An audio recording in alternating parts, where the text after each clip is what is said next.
The crystalline corridors of the Nexus station gleamed with bioluminescent veins, pulsing in rhythms that matched the heartbeat of the Hive Collective. Maisie pressed herself against the translucent wall, her chitinous exoskeleton trembling as footsteps echoed through the passage. She was Valkyrie, one of the worker caste, lowest among the low in the Queen's hierarchy. "You shouldn't be here," she whispered, her mandibles clicking nervously as Ronnie approached. The human wore nothing but standard civilian clothing, no armor, no weapons visible. Yet he walked with the casual confidence of someone who'd faced down worse than an interstellar monarchy built on oppression. "Neither should you," Ronnie replied, his voice calm. "But here we are." Maisie's compound eyes reflected 1,000 fractured images of him. "You don't understand what you've done. By helping me escape the processing center, you've signed both our death warrants. The Queen's enforcers are already hunting us." Her reach extends across 17 systems.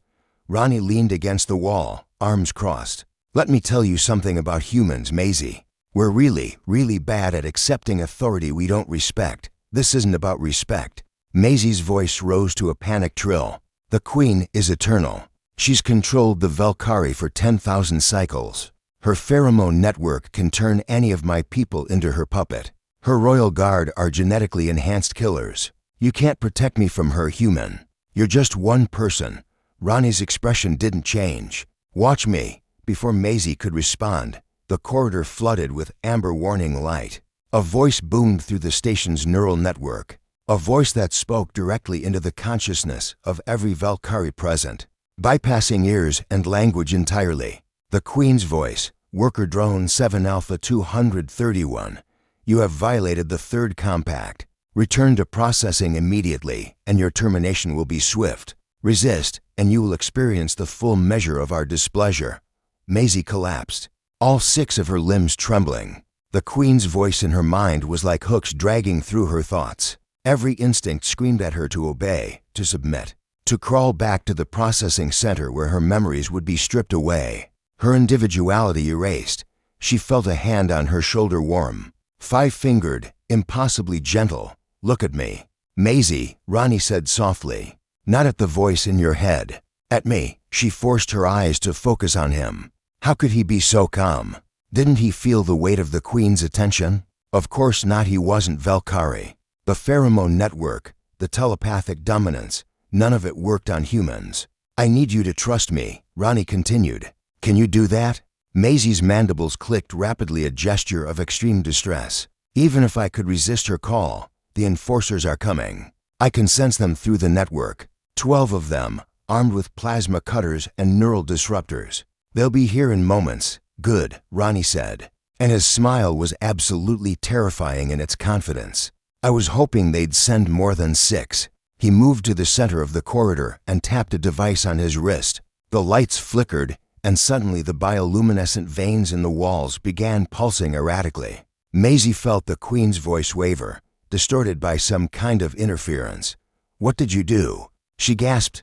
"Humans learned a long time ago how to jam communications," Ronnie explained. "Your Queen's telepathic network?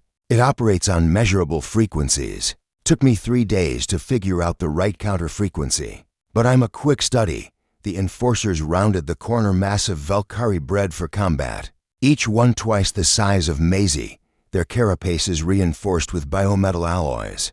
They moved with predatory grace, weapons charged and ready. Ronnie didn't even flinch. Last chance to walk away. He told them conversation allied. The lead enforcer chittered a sound of contempt. "You are one human. We are the Queen's chosen. Stand aside or be." Ronnie moved.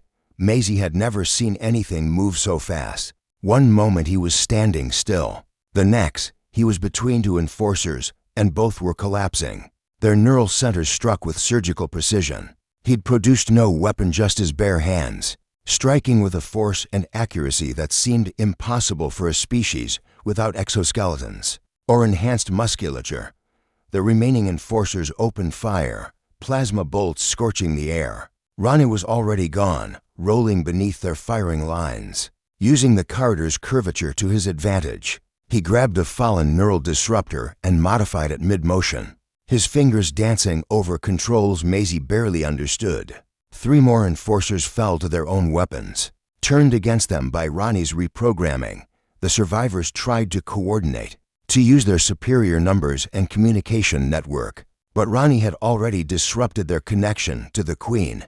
They were individuals now, forced to fight as separate entities rather than as extensions of her will. It was over in 47 seconds. Ronnie stood among the disabled enforcers, breathing only slightly harder than normal. He looked at Maisie and extended his hand, ready to go. Maisie stared at the carnage inflicted by one human who hadn't even needed a proper weapon. "How?" she whispered. "My species spent most of its history fighting each other." Ronnie said matter-of-factly, "We got really good at it. Then we decided to mostly stop, but the skills remained. When we found out there were other species in the galaxy who thought might made right, who thought they could own other sentient beings." He shrugged. "Let's just say we had strong opinions about that." The Queen's voice returned to the network, but weaker now, confused. She had never encountered resistance like this. Her enforcers were the finest warriors in 17 systems. How had a single human, the thing about tyrants, Ronnie said, as if responding to the Queen's unspoken thoughts, is that they forget what it's like to face someone who refuses to be afraid, someone who's walked through their own hells and came out the other side. You might be a queen, but you've never been to war with humanity. He turned to Maisie. "We should go. I have a ship waiting, and about 200 other Valkyrie workers who want off this station. You interested in helping me coordinate an evacuation?" Maisie took his hand, feeling the warmth of it through her chitinous palm. "You really think you can protect all of us?" Ronnie's smile was gentle but unyielding. "I told you to watch me. I'm just getting started." As they moved through the corridors toward the docking bay, Maisie felt something she'd never experienced before: hope. Not the desperate, fragile hope of a worker drone praying for mercy, but the solid, unshakable hope that came from standing beside someone who meant what they said. Behind them, the Queen raged through her network, demanding answers, threatening annihilation. Ahead of them, a human ship waited, engines already warming. And Maisie understood, finally, why the galaxy had learned to respect humanity. Not for their technology, not for their numbers, but for their stubborn, relentless refusal to let injustice stand. The Queen had ruled for 10,000 cycles. Her reign had just begun its countdown to zero.